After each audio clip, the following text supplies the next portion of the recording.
Hopefully it improves. Hello and welcome to another episode of Ashley Haden's Political Breakdown, and what a week it has been. There has been very, very few good, happy news stories, and I doubt we'll get to any of them within this hour. My guest this week is...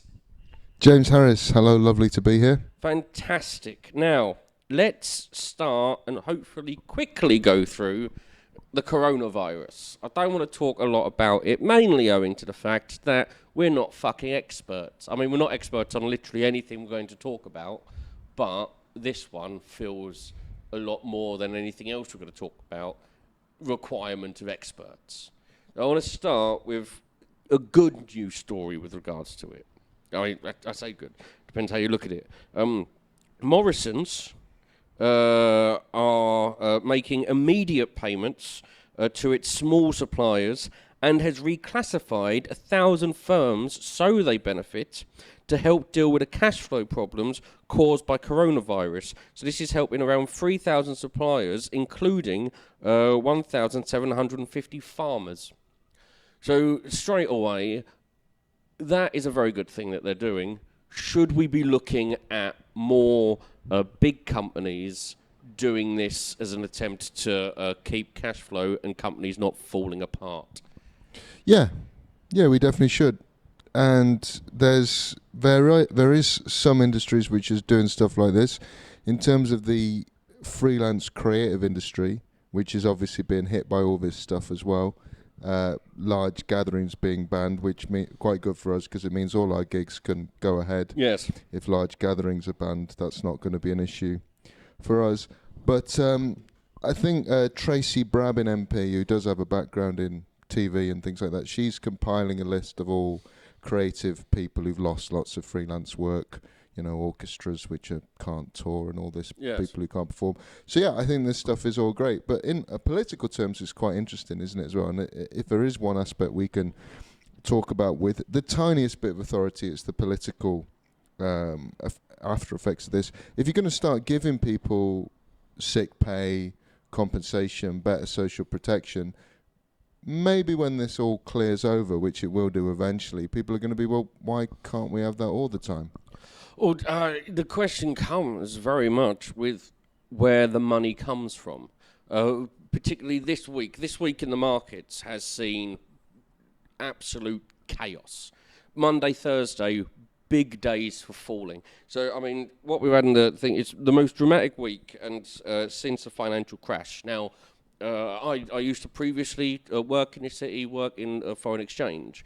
I started just after 2000. I got into the city like 19 in 2009, I think it was. So just after everything had fallen apart.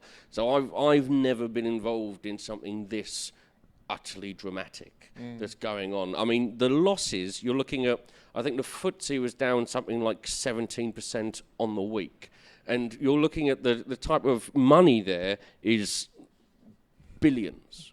Billions wiped off. There are going to be so many companies across the world that are going to be fucked because of the coronavirus. And so, like, we've had the budget this week, and the budget hasn't taken into account the cost of coronavirus.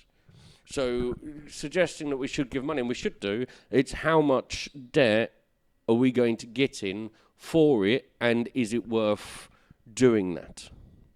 I think yes, but it is a question that does need to be asked. Well, small businesses are going to be absolutely screwed by this, aren't they? Anybody who doesn't have any substantial cash reserves or background, like just small things, like there's loads of small cafes near football stadiums, yes, which just basically depend on their 38 big paydays a year. Yeah. And if you take 9 of their big paydays a year out, even 9, which is what the Premier League shutdown involves, then they're going to go to the wall, a lot of these places. I mean, the Premier League is an interesting thing, because with the lower leagues, should the Premier League, with all of their wealth, all of their money, they should probably look to help these lower league teams with money. I mean, look at all the different sports. The NBA this week has been shut down. A number of NBA players have said, well, okay, we'll help pay for the staff of our clubs. Is it clubs, franchises, whatever the fuck they are in America? Saying, right, well, we'll give you $100,000 of my money. Off you go. I mean, it doesn't really say a lot when they're on like 100 million a year. They go, well, here's $100,000. They go, well, thanks very much. But at least they're trying something. Do you reckon we're going to see some of that in the UK and the Prem? Yeah, sure. Brighton have said they've made a commitment that they're going to keep paying all their staff there, and they're going to pay their staff sick pay. West Ham have said that they think this season should definitely be cancelled, which I think is a definition of never letting a crisis go to waste. Yes, West Ham very strong on cancel.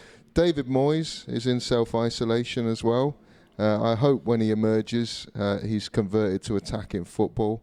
That's my dream, that he's reflected on 20 years of defensive shite and comes out saying, we're going to play a striker from now on. He did very well when he was at Everton. He did. Let's not take him down on that. No. But I mean, like, if we look at the markets with regards to the coronavirus, as I say, so we got FTSE 100, and a lot of this came from not only the coronavirus and fear that the world's policymakers aren't doing it correctly, aren't actually taking control of the coronavirus. But you've also got Saudi Arabia decided this week to go, well, fuck you all, and destroy oil prices. Yeah.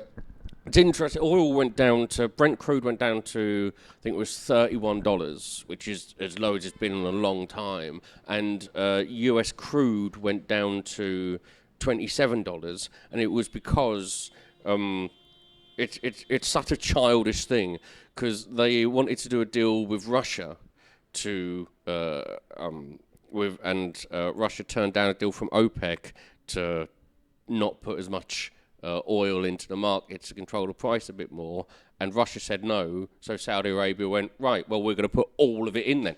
We're just going to open the taps up, here you go. This is what you wanted, then on we go. And that was the main reason on Monday that all of the markets, like FTSE, Dow, S&P, fell through their hole, because all of the shale companies, there's a chance of shale companies over in the US are going to get fucked, which will mean that debt is going to be defaulted on. And then you've got other companies like Shell, BP and everything else hit very hard over all of this. With all of the money that's being taken out, what we're probably going to look is a lot more safer money. A lot of people putting money into things like the US dollar, which is a safe haven currency, as is the yen, and you'll be looking at safer companies that will put money into, like Unilever and stuff like this. But the big thing is, with especially the FTSE, pension pots, ISAs, share portfolios, and because of shares are considered safer than, say, foreign exchange or options, futures, things like this, people will tend to put a high percentage of their share portfolios into the FTSE, so maybe 60, 70%. So you've got a point now where even people's pensions, you've worked for 30, 40, 50 years, a lot of people's pensions are attached to the FTSE. They follow the index. And so what you're looking at now is people who have worked their entire lives would have lost 30, 40% of their fucking pension just over this week. So, I mean, this is the coronavirus. We're not even if everyone gets better from the coronavirus, say it stops tomorrow, how many years do you reckon it will be until we get to a point where we're no longer dealing with the aftermath? Well, I think that might be the wrong way of looking at it. I think, well, obviously we'll be dealing with the aftermath for a long time, but I suppose the question is, to what extent is this event, this pandemic, something which leads to more lasting change? Because if you look at a big crisis, you can't say what happened, certainly politically, after the Second World War, for example, in this country, was the same as 1939. It elected a by the most left-wing government which it had in history, and they created the welfare state, and that's as a direct consequence of the experiences of the people in the war. So I'm not sure. Well, you certainly can't say at this stage, and we don't know how long this is going to go on, but do you think this is going to have lasting consequence for the way we do things? I mean, it will. I'm just not 100% sure if it's going to be for the better. Like, one of the things that has shocked me, disgusted me, but not surprised me, is how people, especially in this country, have reacted to this. The selfishness that we've seen from the people who can afford to stockpile. Because this is it, not everyone can afford to stockpile. People, there's so many different reasons. Either you don't have the money, say you don't have a car. So you simply do. I don't have a car, so you expect me to go and stockpile, go to my Sainsbury's and juggle fucking a million toilet rolls as though everyone's shitting all the time. All the hand sanitizer. I mean, finding hand sanitizer at the moment is like finding blue tack during the Edinburgh Fringe. It's impossible. Everyone's hoarded it for no apparent reason because no one uses it throughout the time. Like, just keeping yourself clean shouldn't be such a shock to the system of society. I still see people in blokes' toilets not wash their hands. And you're going, what? Are you that disgusting that you think that the bacteria from your bollocks is going to destroy the coronavirus? Is that where you are now? You know, I don't need to clean because I'm that much of a vile piece of shit that I've touched my penis and nothing will survive on my hands anymore. I can't get it. I said, we're at a point now where food banks in Britain are running out of the essentials, things like milk and cereal. You've seen in some food banks a drop of 25% of donations. This is where we are. How can that? I mean, food banks in itself, we shouldn't have them, but we do have them. They're there to help the poorest people in the fucking country. And we're so selfish that we're going to let them drown so that we have enough toilet roll to last us until the fucking cows come home. Yeah, British people buying excessive packs of toilet paper showing the legendary Shits Spirit, which is the new version of the Blitz Spirit. But this is important because we've also coming off a point, and I actually agree. I think a lot of the behaviour is pretty deeply silly, but we've just had kind of 3 years of like panto Blitz spirit, you know, with this like no deal Brexit will be fine, we don't need. And the moment something actually, this is the closest thing in my life to experiencing what actually being at war is like. And it's not very nice. It's frightening, and people don't know what's going to happen. The Blitz wasn't some kind of like cozy fun where we all sat around singing songs and slapping our thighs and delighting in our strength. It was waking up and someone you know has been killed overnight, and you're worried that it's going to be your last day today. So hopefully one of the consequences of this thing is we stop this obsession with taking really horrific times of our country's history and sort of, you know, doing a kind of reenactment society without the war, bloodshed and violence, which was for everyone who lived through those times, the dominating thing. Do you think that the people who are currently stockpiling at the moment that you see are fighting in supermarkets, if they were during the Blitz, do you think that they would be the type of people that would put lanterns outside of other people's homes so they got bombed? Yeah. Because I do. Yeah. Yeah, I also, well, they'd probably been trying to protect themselves by wrapping huge amounts of, in those days, fairly poor quality toilet paper around themselves. What is the logic behind buying toilet paper against a virus? Because I don't think the coronavirus gives you the shits, does it? It has no effect on your bowels whatsoever, from what I'm aware.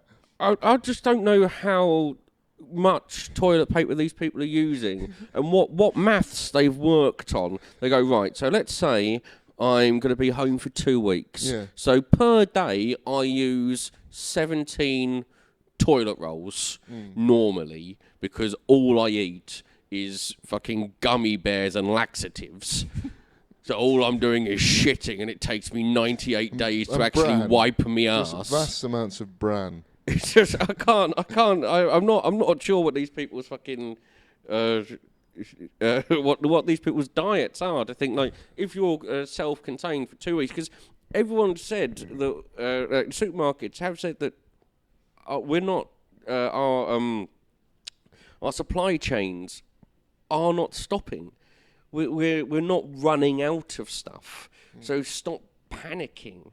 If you need to self-isolate for 2 weeks, if you need 24 toilet rolls for 2 weeks of self-isolation, there is something fundamentally wrong with you. That is going to be vastly worse than the coronavirus. I promise you that. You've got to sort out your other health issues before you start worrying about the virus. I mean, I would check to make sure that you're fully shitted.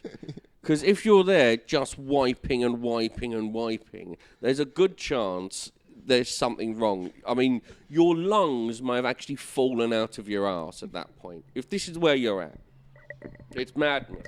I feel we've made progress on that issue. I mean, that's what it's all about. With regards to oil, when we're talking about the market slightly away from the coronavirus, we all go back to the coronavirus with Boris Johnson basically saying, some of your loved ones are going to die. I'm off to this bunker, which I assume is what he's doing, because none of his loved ones are going to die, because he has none. But with oil and Saudi Arabia and Russia going after each other, have you seen this? Have you kept up with it? Do you think that oil prices will start to eke up again, or do you think we're at a point where it's only going to go lower? Well, the only thing I know about that is that Trump made a commitment in his speech yesterday that they were going to buy lots of excess oil in order to top up the US oil reserves, because they have, big vats which they keep all this excess oil. So they're going to make a commitment to keeping those absolutely full. I don't know. I mean, in terms of air pollution and fuel needs, if you look at the example of China, and I presume Italy at the moment as well, their air pollution is substantially down. And their oil consumption is substantially down. So there has been people who've argued, well, the impact of coronavirus on health has been during this period balanced out by the decline in people suffering from respiratory conditions caused by air pollution. This is one of the questions that I'm looking into for this year's Edinburgh show, actually. If Edinburgh's happening. Well, it should do, because it's going to be in the summer, and there will be a point during the summer with better weather where there will be the coronavirus getting less. In Scotland? Yes. It still gets sunny in Scotland. It does. In August, the first couple of weeks are normally pretty good. Yeah. And because of climate change, it gets warmer and warmer. Because it's the worry with climate change that I always remember summer starting in June. And now it feels like it starts in July, August, which is why winter seems to be starting in January, going on to what I can only assume is August. It's just hell. But it's an interesting morality question of would you allow the coronavirus to continue? Because it's not going to kill everyone. But if you look at the likes of China with their carbon emissions dropping by like a quarter, and around the world carbon emissions dropping, air pollution, but more importantly, not affecting the climate as much. So we'll have a higher chance of actually reversing climate change. Would you allow deaths now to stop the inevitable ball of flame that will be the Earth?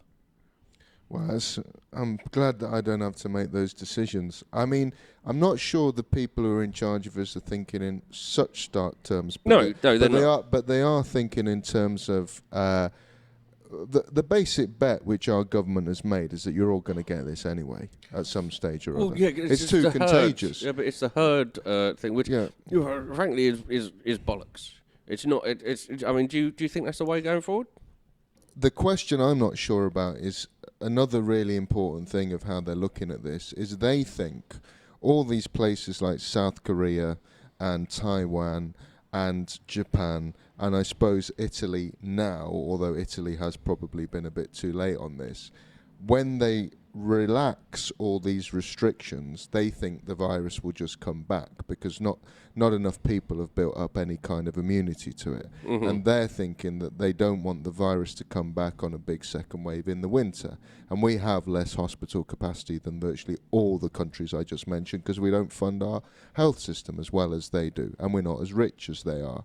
Italy, for whatever you say, has the region of Italy where this is all going on has the highest rated healthcare in Europe. Yes. It's one of the richest parts of Europe and the richest part of Italy, and you've seen how overwhelmed they are. So I think it is different. The approach they're taking is different. They want a lot of us to get it now, and most of the people who get it who are young, I mean, we're in the same age bracket from what I know. I'm a bit older than you. But the mortality rate of people with this disease, age 30 to 39... Virus, not disease. Sorry, the virus, yeah, is 0.002% so far. And obviously we don't know if all cases have been reported, so it might actually be lower than that.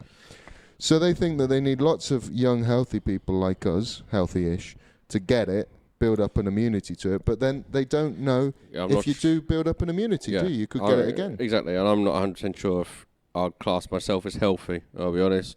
I mean, I'm trying to give up smoking. It's not going fantastically. I drink enough to pickle my insides, which is one of the things I'm hoping is actually going to... If I'm able to drink my way through the coronavirus, it will be one hell of a fucking thing. Are you drinking hand sanitizer? No. At the moment, that goes lovely with some, at the moment, juice. I'm drinking Daytime, which is a pale ale. It's quite nice at the castle. If you come down to the castle, get yourself a Daytime.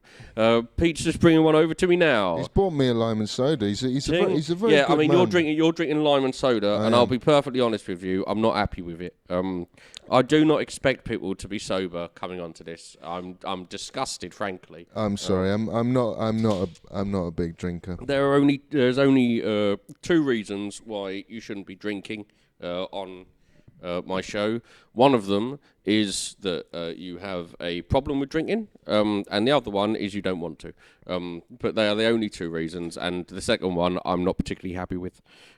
But everyone's allowed their own choice. So we've solved coronavirus. I think we've covered the markets. Can I ask you a question? Yes. Do you think you'll get it? Do you think you will get the virus? No. If everyone ends up getting it, then yes. But I don't actually think so. Mainly owing to the fact that this is the most amount of people I've been around all week. I don't spend a lot of time with people. I don't like a lot of people, and I don't like being touched. So all of that mixed in with... I've got a half-decent immune system as it is.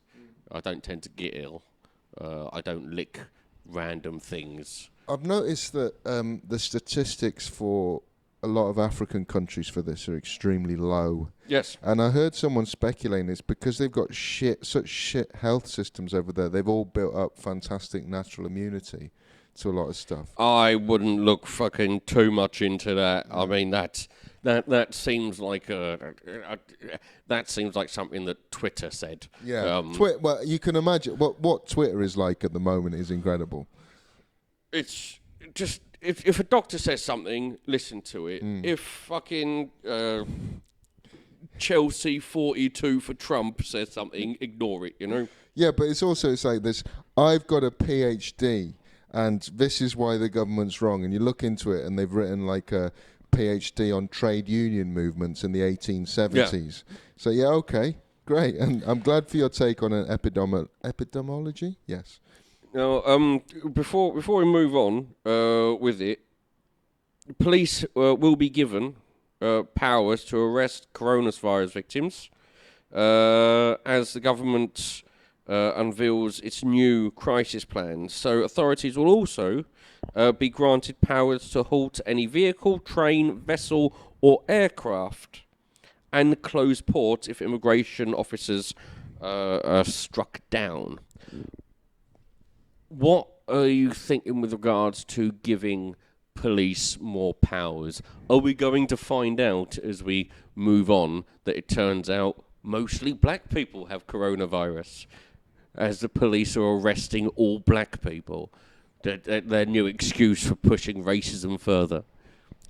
Presumably, if they arrest virus sufferers, they're kept in cells. But the thing is, I'm not sure if that's a biology joke. Was that an attempt at a biology joke? Yeah, were you going for a pun there? I was going for a biology pun there. Yes. Yeah, always good when you have to ask. I'm actually relaxed on the social authoritarianism side of all this because it does have massive public buy-in. This people are willing to give up a lot of their normal freedoms for this. The pressure has actually been the other way on the government, hasn't it? The government had a press conference a couple of days ago and said, keep washing your hands. And, basically they did a political equivalent of the keep calm and carry on T-shirt. And everyone said, no, we can't do this. France has shut down everything. Germany's shutting down all the bars. And if you know how much Germans love beer, that is showing the extent of the crisis there. Well, they've turned it around. I don't think we should necessarily berate the government for realising that they were wrong, but the government should admit that they were fucking wrong. This is one of the issues I have with politicians as a whole. No one ever admits they're wrong, and because we treat any change of opinion as the absolute top of rage. You go, well, actually, I think this. For two reasons we do that. One, because we think we've got them.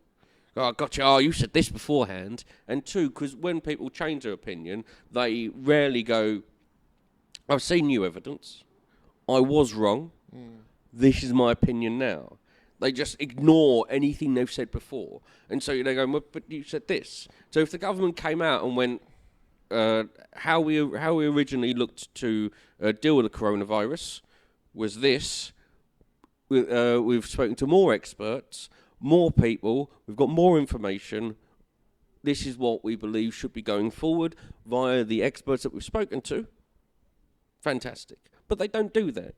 And we've got to a point where it's seemingly that we like experts now, which I like. I like that we are back to realising that experts are worth listening to. It's nice. It's like warm and fuzzy. Yeah, I agree. The social pressure in reaction to that press conference was quite significant. But I'm not sure that everything about the government's line has changed. There's a difference between shutting down big sporting events because everybody who goes there is worried about contracting the virus than shutting down big sporting events will actually have a positive effect on this situation. Because one of the best things you can do at the moment with this virus going around is be outside. Because it's much harder for viruses to survive al fresco, as it were. I want to see a sitcom of viruses living al fresco. That's what that would be, a wonderful sitcom. Just all the viruses together. I mean, the complaints when you've got fucking HIV going out for a meal with the common cold would be out of this world. Ofcom would shut the shit down in 2 seconds, unless, of course, it was all done with the tastelessness of Mrs. Brown's Boys. It would be fine. I think if you do have a kind of wanker of the week section, Anne Widdecombe's comments about this, that it would be like AIDS, too much of a fuss about nothing. Must be 38 million died must be from quite it. high up the list this week, right? Yeah, but Anne Widdecombe is... you should never wish anyone dead unless it's Anne Widdecombe. Or, I mean, I actually saying that, I've got a fucking list. For Anne Widdecombe, I would change my shoes and tap dance on her grave. I think she is absolutely vile. And the only reason she's come back is to chuck some more xenophobia around. And homophobia, which is a bit of a speciality with her. Oh, yeah, she's fantastic at it. But yeah, she's scum.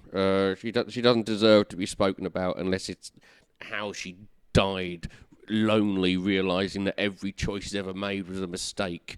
Just a final moment of her life is looking directly into a mirror that sees her soul, and all that she sees is emptiness and sorrow, which is how I assume it's going to do, especially with her private fucking healthcare that she's got. I assume she does, of course she does. Anyway, the budget.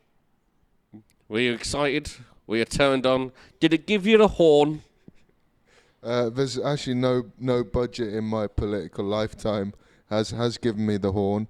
The Tories have gone to the left on economic issues. They've tried to steal a few of Labour's clothes on that. Oh, I mean, this is the third budget on the bounce that has said austerity is now over. And amazingly, all three of them have been wrong.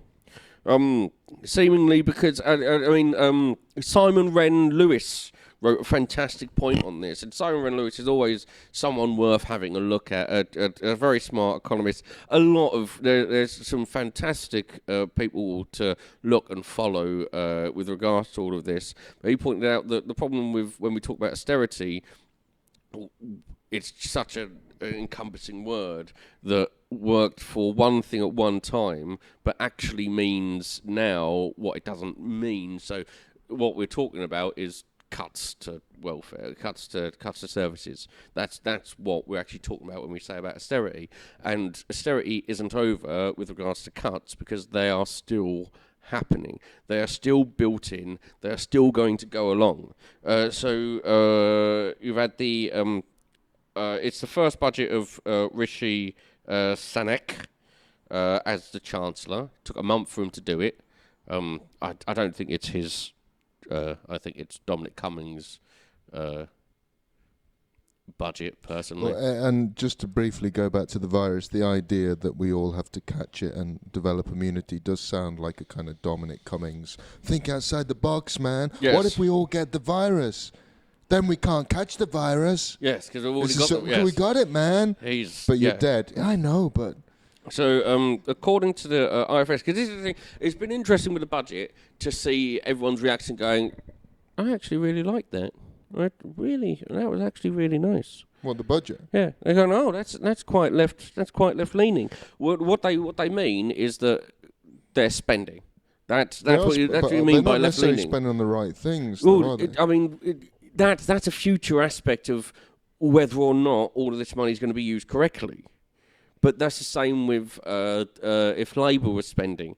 Like, Labour can say that they would put all the money in the world in, but you're going, unless it's used correctly, it's a pointless fucking exercise. You're just chucking shit on a wall. So with this, what you're finding with this budget is that it looks fantastic, putting money into NHS, putting money into schools and things.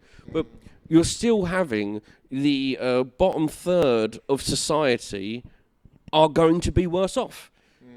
So when everyone goes along and says, "Oh, this is a left leaning. This is left leaning. This is finally look at them. They're taking it from Labour. Like, they're not. They're still screwing the poor. They're just screwing the poor with putting more money into the NHS, which they're probably going to spend it all on middle management anyway, which is the fucking problem with the NHS. You've got no beds, no nurses, but you've got enough administrators to write up why it's fucked." I would say an aspect of the budget which really shows that it's not progressive at all is the transportation aspect, where they're going to put an absolute shit ton of money into both fixing and building roads, including a £2 billion tunnel under Stonehenge, which is completely fucking sacrilegious because that's an ancient bloody burial site. But why? Isn't it? So people who've got homes in the Stonehenge Salisbury region can commute home a bit quicker on Friday nights. They're going to spend $2 billion on that, and it's a sort of that's just a little microcosm of the fact that even if they put more money in, the priorities of a Tory government are always going to be very different from a progressive Travel one. is important, but spend all the money first on trains and buses. Yeah, that's absolutely. the first thing. Especially up north, connect all of up north. If you want a northern powerhouse, which is the idea that it's just some of the most fucking condescending shit I've heard in my life. Why don't we get the North to go Northern powerhouse? Levelling up, they call it. Levelling up is just knobhead. Whoever invented that needs to take a long walk off of a short pier.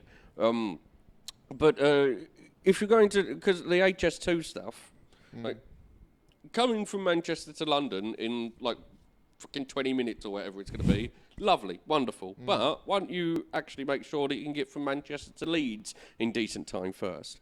Get them all connected first so that you can do a lot more business a lot quicker around that area. People are able to compute to different places up north. And then, once the north is growing and everything else, then you'll have enough money to be able to do HS2 and get between fucking Edinburgh and London in before you fucking left, or however fast they want to do it. That should be how it's happening. So, like, the IFS has said that this budget is not as generous as it appears, relying on previously announced spending plans to make it sound more generous than it was. So their argument is a lot of the budget, when they say, we're putting all of this money into the NHS, they go, yeah, but you said that. So what's new about it? So so the increased spending, much of the long-term spending is designed to level up. Fuck off.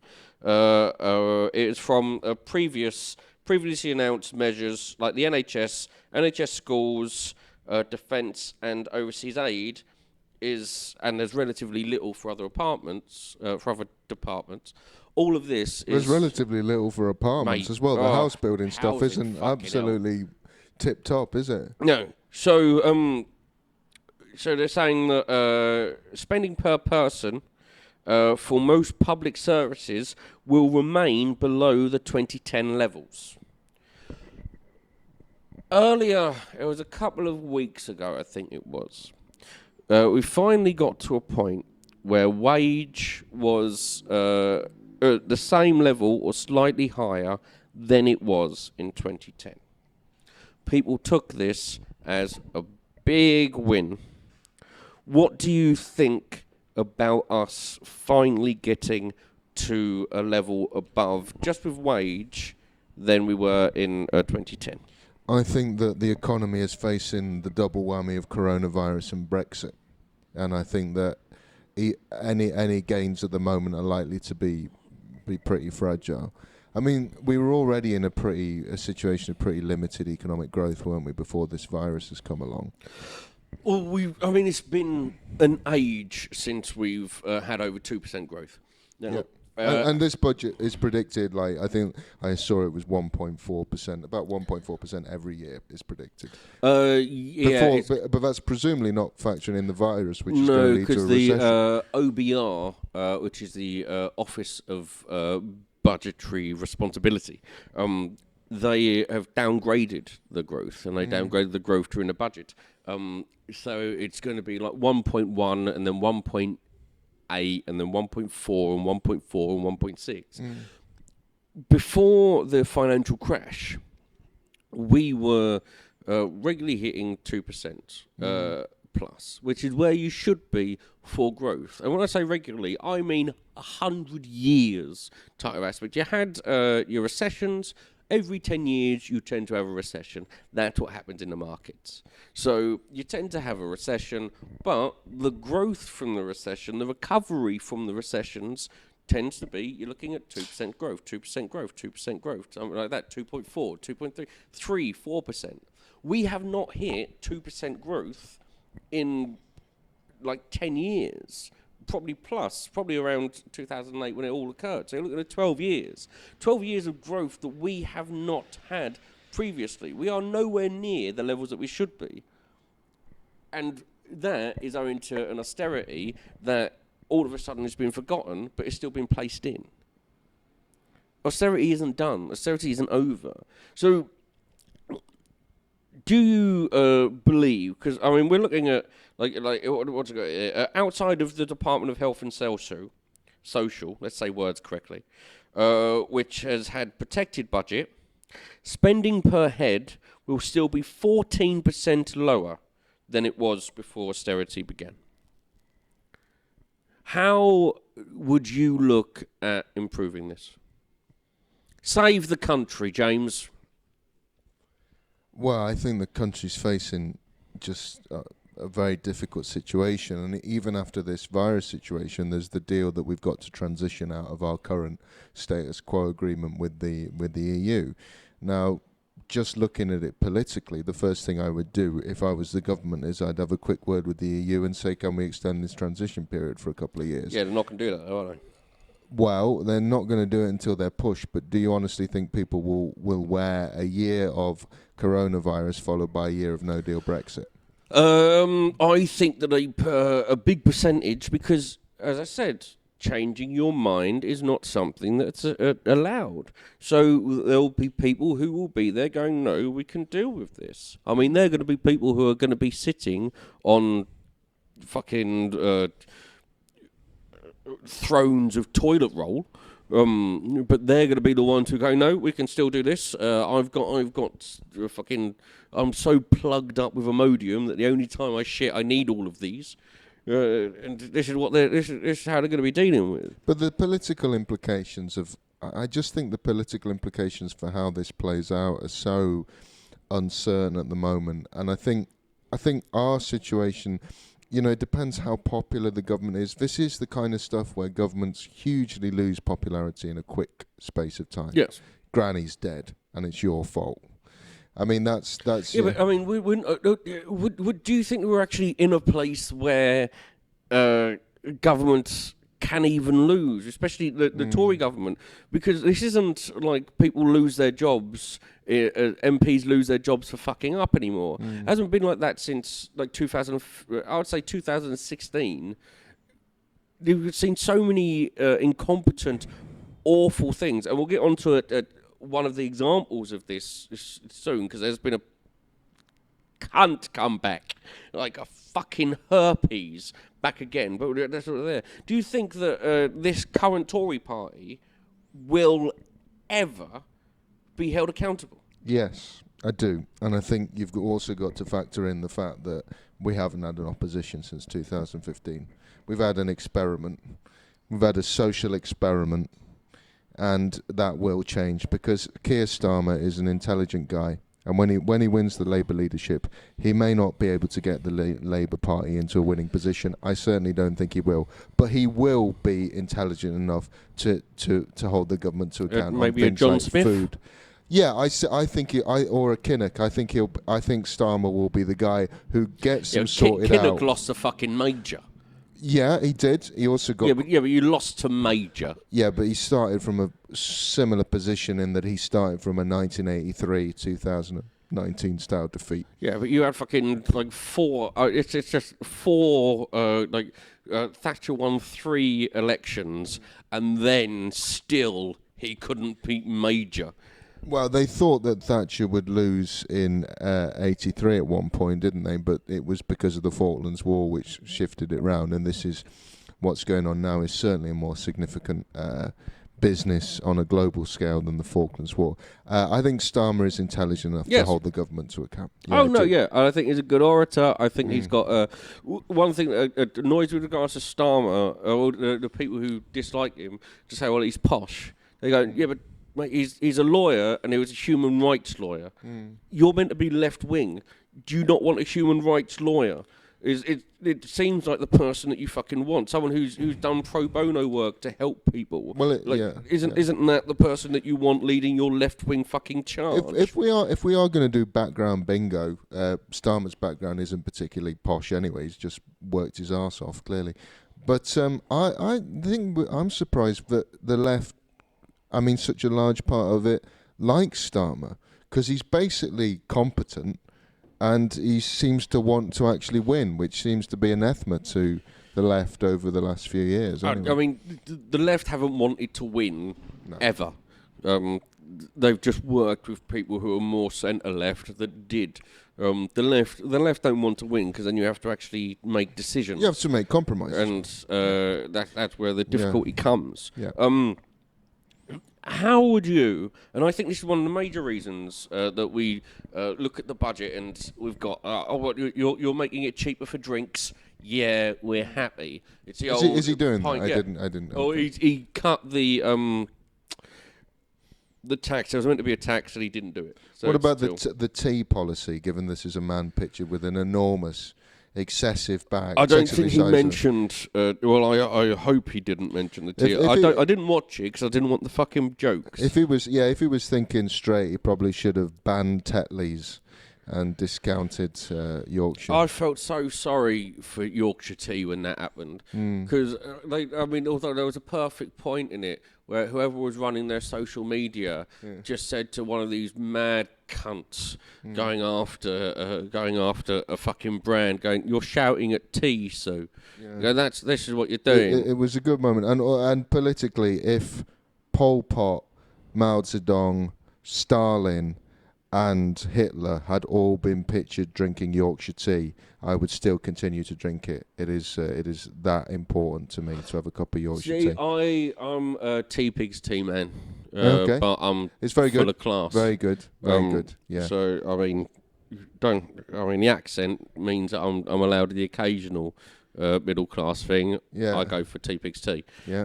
That's the only thing I allow myself. The rest of it is just lard and punching your nan. Which I assume is what? Well, don't punch your nan at the moment. Well, they're all dead. It's a difficult well, punching your dead nan's just rubbing it in, isn't it? Oh, she's not rubbing anything in. I assume she was cremated, you know. I don't know. I was there. I just didn't watch it. I don't know what happened to her. She may have escaped for all I know. But she did have quite bad dementia, so I assume she wouldn't have escaped far. I don't know what happened. It was very interesting watching her as she was dying. I love being to bits.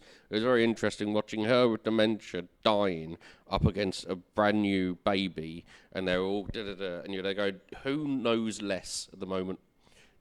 But that's an aside. Christ. There's with regards to this, I think we had the Resolute Foundation.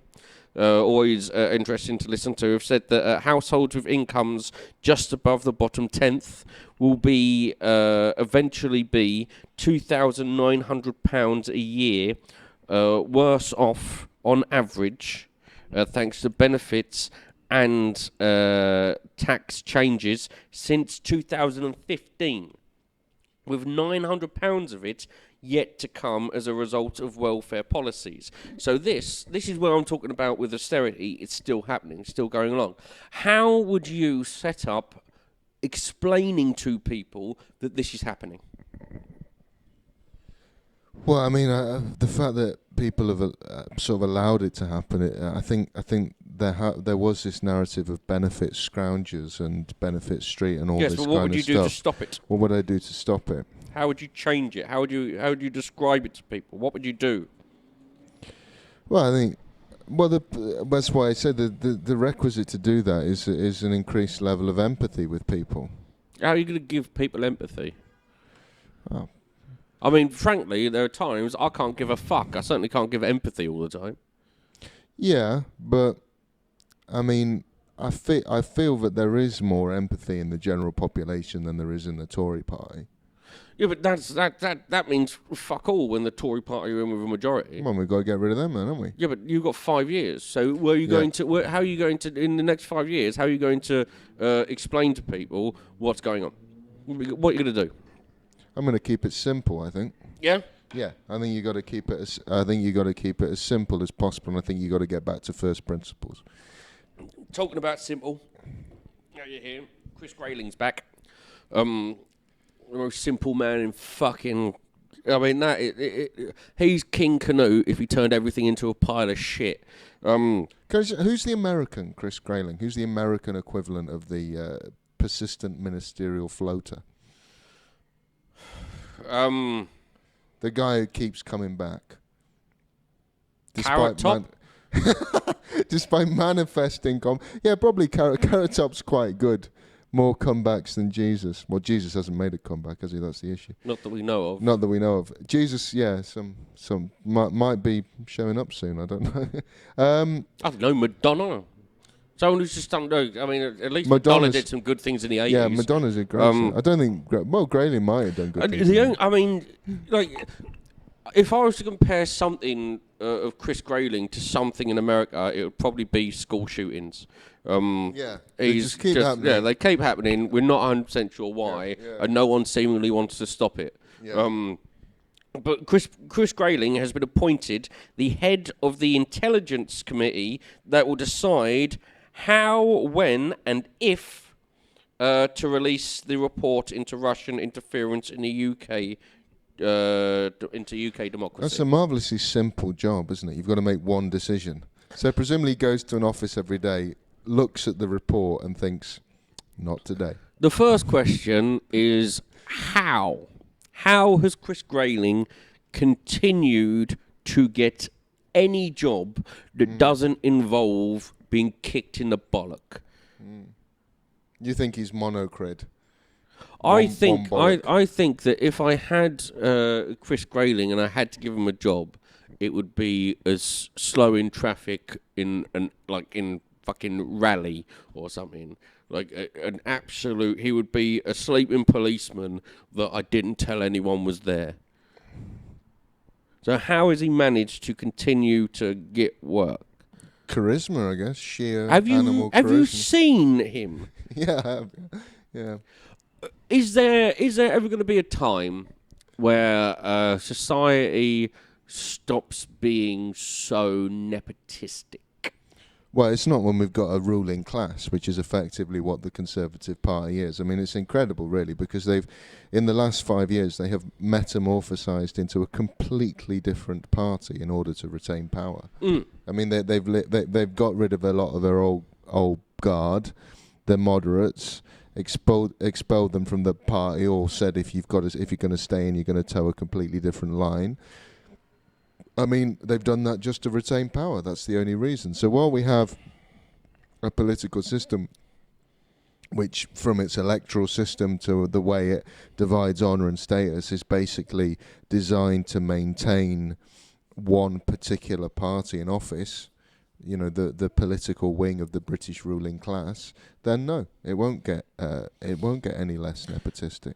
Now let's do just a little quick thing of let's see how well you know Chris Grayling. When he was Transport Secretary, what did he? What was it when he awarded the £13.9 million ferry contract to a company? What was interesting about that? They didn't have any ferries, did they? Yep. He gave a ferry contract to a company that didn't own any ferries. Do you know what that ended up costing the UK? About 50 million, maybe? Between the 13.9 and the new 33 million for a new contract with Eurotunnel to settle a legal outcome. I mean, what are you looking at? 10, quite close. Just under. Just under 50, yeah. Which were never used, right? No. So it's literally money for nothing. Yes. He changed the rail timetables, which led to a certain amount of Northern and Thameslink trains being cancelled. How many out of 10 did it? I'd say 7 out of 10. You say 7 out of 10 were cancelled? Yeah. Overdone 1 out of 10. Oh. Still 1 out of 10. 10% of your normal 10% trains. of everything fucked. Now, as Justice Secretary, what did he look to take away from prisoners? Books, wasn't it? Access to books. Yep, he looked to take books away. You couldn't give... families and friends couldn't send books to prisoners, and he said that there should only be a certain amount of books allowed in a cell. Do you know what the judge who heard this case said that this was? I don't know. What did he say? It was inhumane, stupid, and cruel. Yeah, judge was right. Yeah, and unlawful, Yeah. which is the big thing. He also, as Justice Secretary, privatised a large chunk of the probation service, which went so bad that 5 years later, this was just last year, the government had to reverse it with the National Probation Service, which, according to one report, will cost the taxpayer at least how much? It's got to be more expensive than a ferry, right? Yep. Without ferries. More expensive than a ferry. Yeah. The absence of a ferry, which is what 50 million was spent on. I would say maybe 200 million. Close, 171 million Oh, in that's not bad. taxpayers. And altogether, I think for all of his fuck-ups, he's cost hundreds of millions of pounds to taxpayers just He being must have something on. incompetent. He must have some dirt on someone, mustn't he? I think that he's one of the people who have had one of Boris Johnson's eggs. Yeah. I don't think he actually has. Boris Johnson has children. He just has eggs. Yeah. Because he's a. Yeah, he's a host. He's a demon. We're coming to the end of this. So, do you have anything to plug before I go through stories that we didn't get time to? No, just follow me on Twitter at James Harris Now. I tweet about the same stuff that I've been talking about here, and I'm doing the Manchester Fringe in July.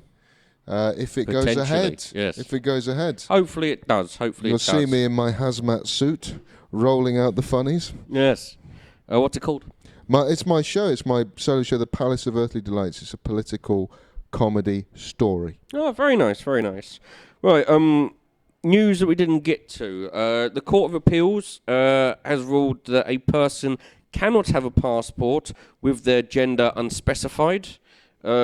Trump has announced new travel restrictions on Europe in a bid to stop the spread of coronavirus, seemingly not being aware that the US already has it.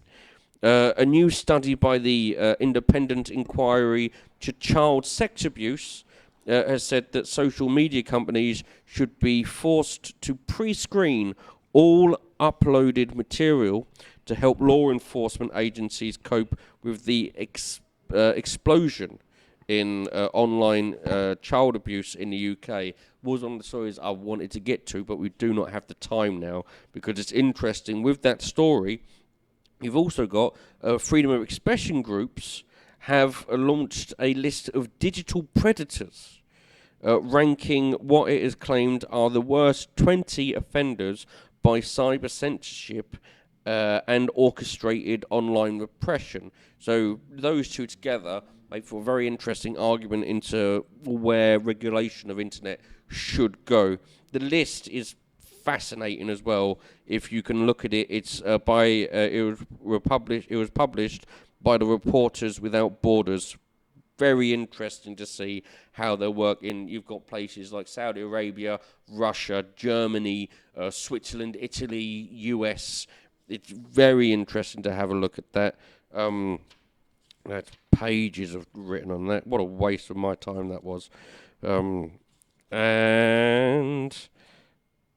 Migrants on Greek islands are to be offered €2,000 per person to go home under a voluntary. That is it.